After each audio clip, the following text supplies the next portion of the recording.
So today I'm going to take you through 5 fitness essentials I see people often neglect. Now this is crazy because people will literally start taking crazy meal replacement diets or even steroids before they've even mastered or addressed the basics. So that's what I'm going to take you through today.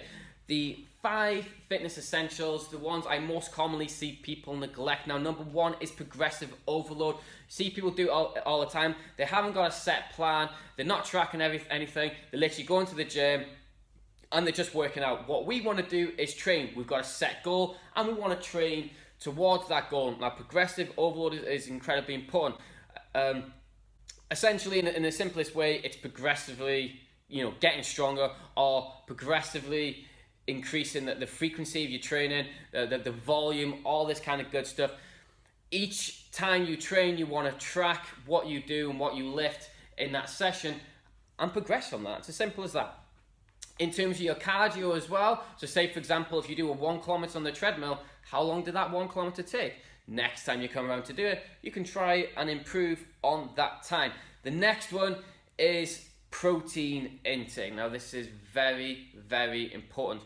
Some people, there's certain diets out there where you literally just track protein intake.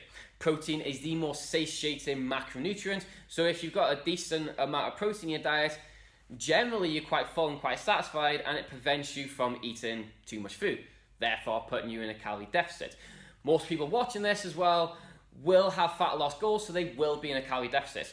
Being in a calorie deficit puts you in a catabolic state. So when you're in a catabolic state, you have got a chance of breaking down muscle tissue. The way we prevent that is by stimulating the muscles in the gym to prevent any kind of muscle breakdown, but also maintaining a decent amount of protein to prevent this. Now the next one is embracing and enjoying the eccentric portion of the lift. So that is like the way down on a bicep curl. This is something that people hardly ever do. People never embrace. I hardly ever see people embracing that time and attention, that eccentric portion of the lift. And you want to embrace it. It's incredibly important. It's not just about the concentric, it's about the eccentric as well. On the way down, the muscle fibers will tear, they will damage, and obviously they then need to recover, develop, and get bigger. The more muscle tissue you have, the faster your metabolic rate. Taking progression pictures.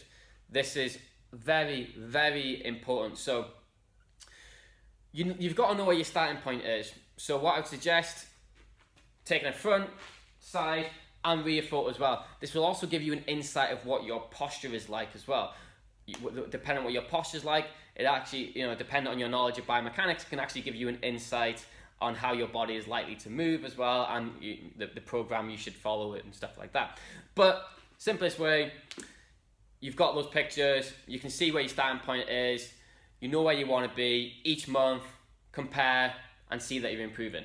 The scales will only take you so far. The pictures and even measurements are a lot more important. Mixing up your rep ranges. So to allow effective progressive overload, your sessions want to stay quite similar. So say, for example, if we train 3 times a week, 4 times a week, 5 times a week, that week the session's going to look similar. Do that for 4 to 5 weeks. Obviously progressively overloading, so each session you want to try and improve on that.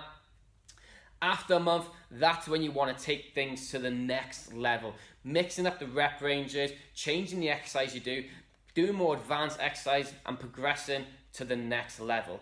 And that is it. So those are my 5 fitness essentials. They're incredibly important. Never, and I mean never, neglect the basics.